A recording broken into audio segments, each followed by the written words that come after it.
Hi again, guys. I'm Kat Brayrick, also known as Code Cat. This lecture is part of a 4-part series on critical making.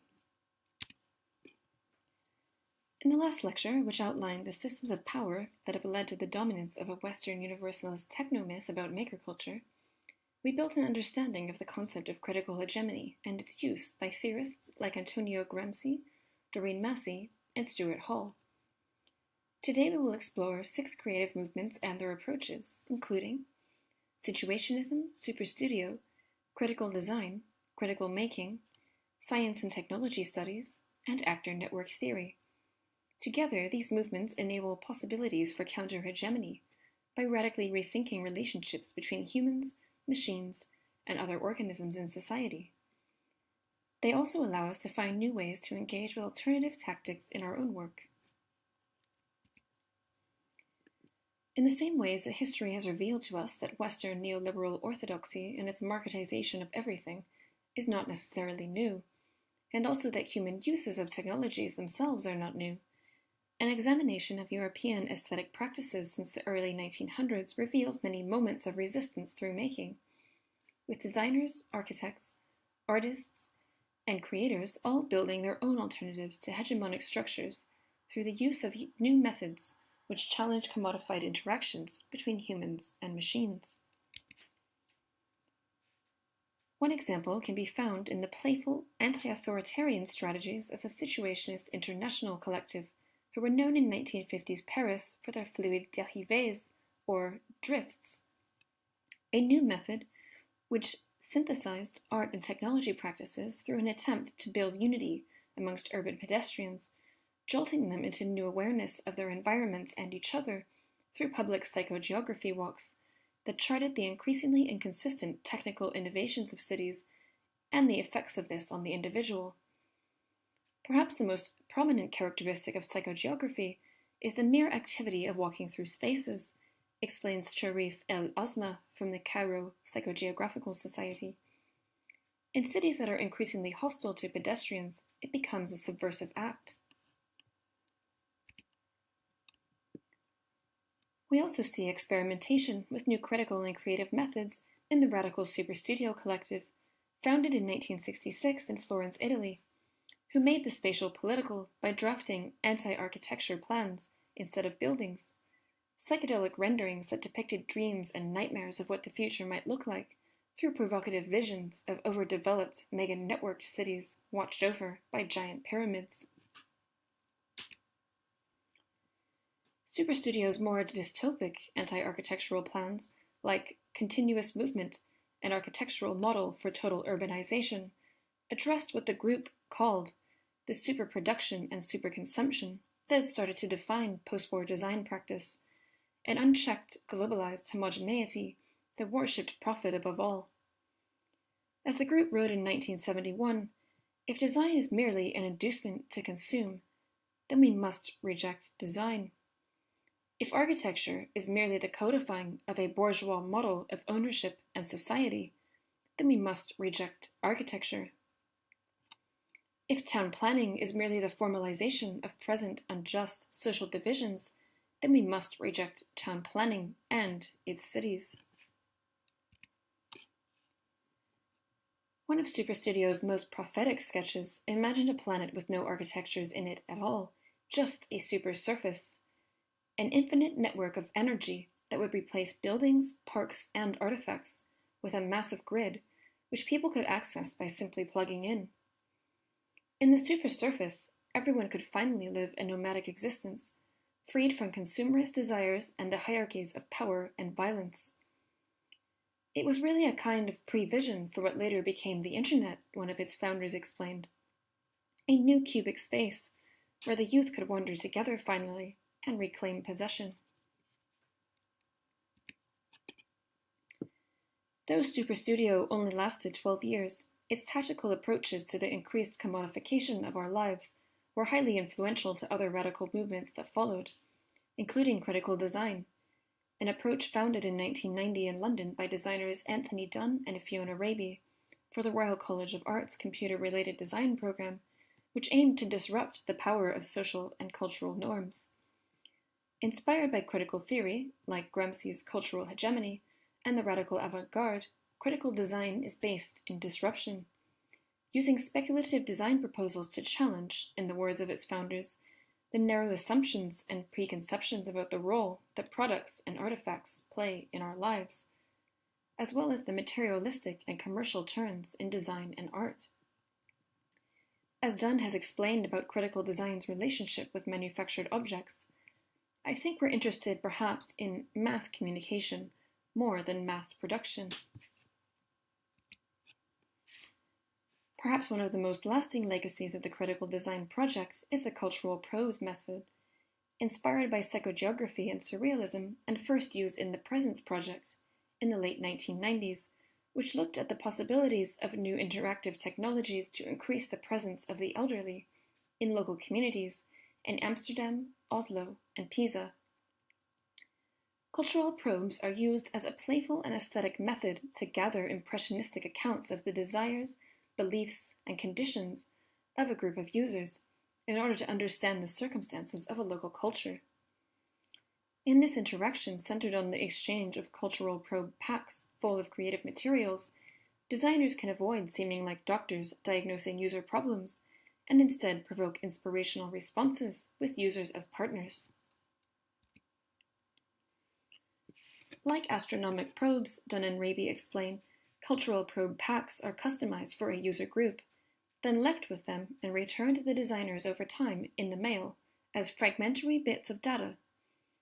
A typical cultural probe pack may be filled with many different kinds of things, but the first packs that Dunn and Raby built for their elderly groups included postcards to fill out, customized local maps, about 7 each, with accompanying questions and stickers, disposable cameras to record people's homes, what they wore that day, things they found interesting and things they found boring, and a photo album or media diary, where the elders were asked to use creative materials to tell their family stories. From the materials they received, they were able to create various creative mind maps about each locality, which led to 3 proposals for the ways that new technologies could be implemented in partnership with the elders to share their knowledges and their histories. And here we move on to another method for radical creativity. In 2008, information studies scholar Matt Ratto described a new approach called critical making, which was inspired by critical design, but focused on the process of making itself rather than its aesthetic outputs, in order to explicitly map the linkages between scholarly research on critical social issues on one hand, and design methods used for creative technological production on the other.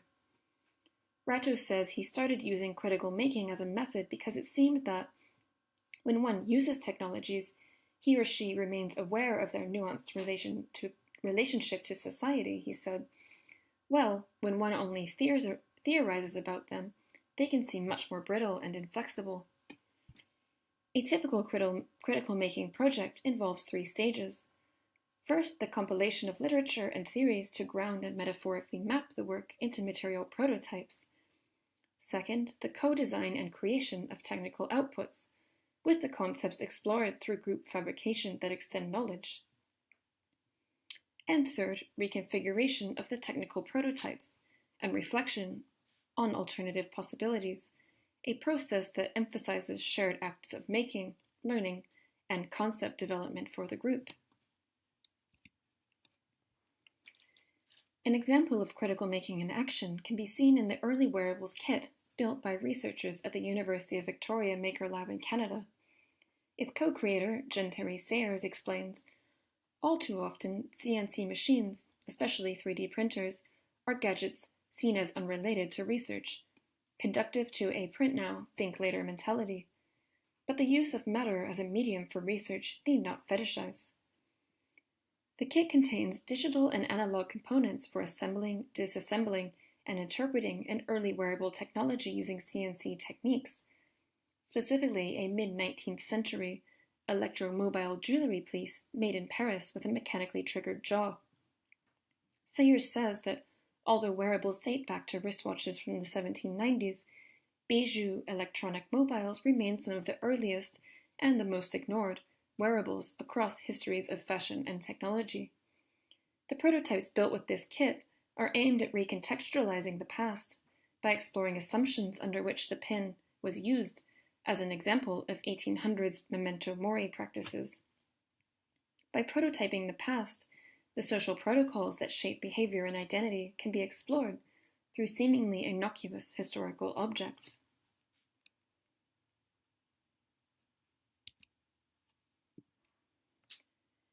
And now we come to the last approach that radically rethinks our relations with the socio-technical, STS, or Science and Technology Studies.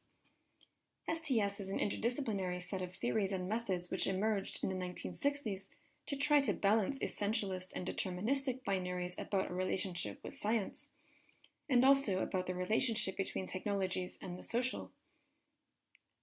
For STS theorists, technologies are never neutral. They are instead inherently social actors because they are designed, used, and governed by particular groups in particular places at particular times, bearing the imprint of the cultures and the social contexts under which they were developed. They are also political actors, reinforcing ontologies about the way society should function and reinforcing regimes of power through their mere material presence. Feminist STS further deconstructs the narratives that frame our understanding of technologies, like the kind we saw being distributed about maker culture in the last lecture. These tropes, STS theorists say, carry political and social agendas that attempt to control our understanding of the world. But how can we hack these narratives? One method started by Donna Haraway in 1994 was called materialized configuration, or the creation of new tropes that would interfere with the rule of those who were dominant.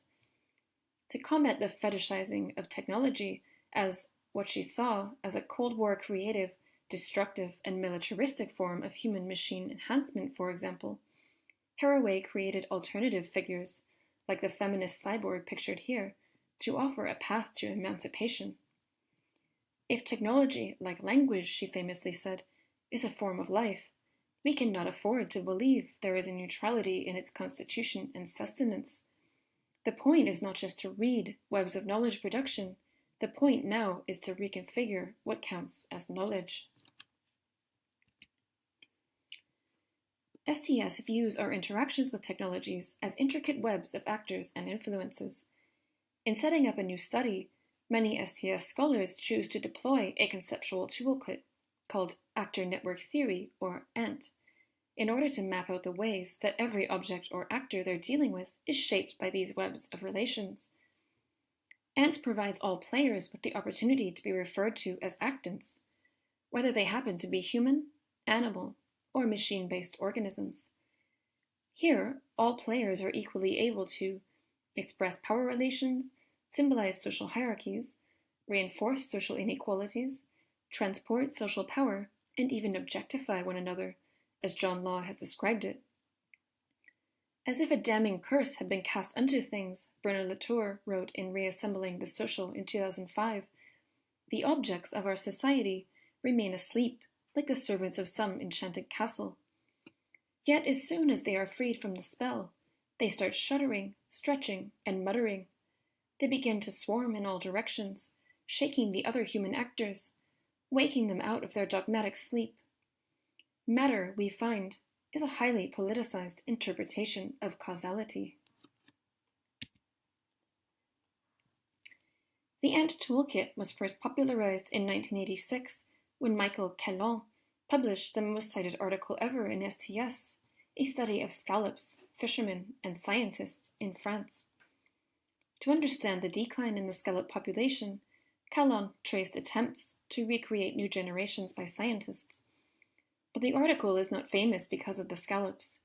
Instead, John Law explains it is famous because Kellon treats the fishermen, the scientists, and the scallops all in the same terms. All are actors, all are strategists, and all seek to enroll others in their schemes. There is no difference in principle between scallops, fishermen, or scientists. In ANT, the social in and of itself doesn't shape anything, because the divisions between society and nature, humans and non-humans, and people and technologies have all disappeared. Everything, therefore, must be reformatted, because society itself is a bit like a blockchain, dependent on shared protocols. As Donna Haraway wrote about Ant in 1994, what counts as human is not and should not be self-evident now. There is no pan-human, no pan-machine, and no pan-culture anymore. And so comes the end of our wild ride into 6 critical approaches that help us radically rethink our relationships to the socio-technical and to other organisms, from situationism to superstudio, from critical design to critical making, and finally from STS to ANT. Now it is your turn to apply one of the approach's core methods in your own work, Critical Design's Cultural Probe Pack. Here, we will be asking you to create your own cultural probe packs for a community or group that you already work with, and then discuss its use with your peers' critical making style through the following topics. First, explain the project for your community. What problem did you want to solve for and with them? And second, how did you use the cultural probe method to engage your community, not only as users, but also as co-designers? What methods or critical approaches did you implement to learn more about their environments, their needs, and their experiences? Well, thank you guys very much for thinking through these approaches and methods with me today. And again, as before, I would be very happy to discuss these ideas further with any of you, so please do feel free to find me and say hi at CodeCat. Thanks again.